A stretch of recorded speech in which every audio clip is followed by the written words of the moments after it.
নমস্কার sir, madam. আপনাদের নাম বলুন একটু। প্রাণেশ দাস। আপনার? আমার নাম গীতা দাস। আপনি কোথা থেকে আসছেন? কুচবিহার থেকে আসছি। কুচবিহার থেকে আসছেন।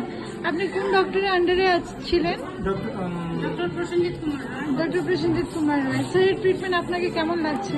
স্যারের ট্রিটমেন্ট খুব ভালো লেগেছে। শুনলে খুব ভালো লাগছে। একদম ফার্স্ট টাইমে আমাদের সাকসেসফুল আমরা পাইছি। আমাদের 16 বছর পরে আমাদের সন্তান আমরা হাত পেয়েছি এই স্যারের জন্যই। স্যার আমাদের ভগবান। এরকমই এর জন্য মানে সবসময় আমি ইচ্ছা আমাদের বেশি দিন রাখবো। ট্রিটমেন্ট করতে হয়নি, 6 মাসে আমরা সাকসেস হয়ে গেছি। আপনার প্রথম ট্রান্সফারে সাকসেস হয়েছে? হ্যাঁ, প্রথম প্রথম। আপনার বেটি এখন কত বছর হয়েছে? 1 বছর। 1 বছর হয়ে গেছে। নিউ লাইফের কথা কিছু বলতে পারবেন? যেরকম ম্যানেজমেন্টটা কেমন আছে? না না, খুব ভালো খুব ভালো। আমি প্রথমে ভাবছিলাম যে এখানে অনেক টাকা পয়সার ব্যাপার, অনেক টাকা পয়সা লাগে, অনেক কিছু লাগে, অনেক ভয়ের ব্যাপার এরকম লাগছিল। আমি তো পয়সা বলা না, কিন্তু আমি তাও সাকসেস হতে পেরেছি।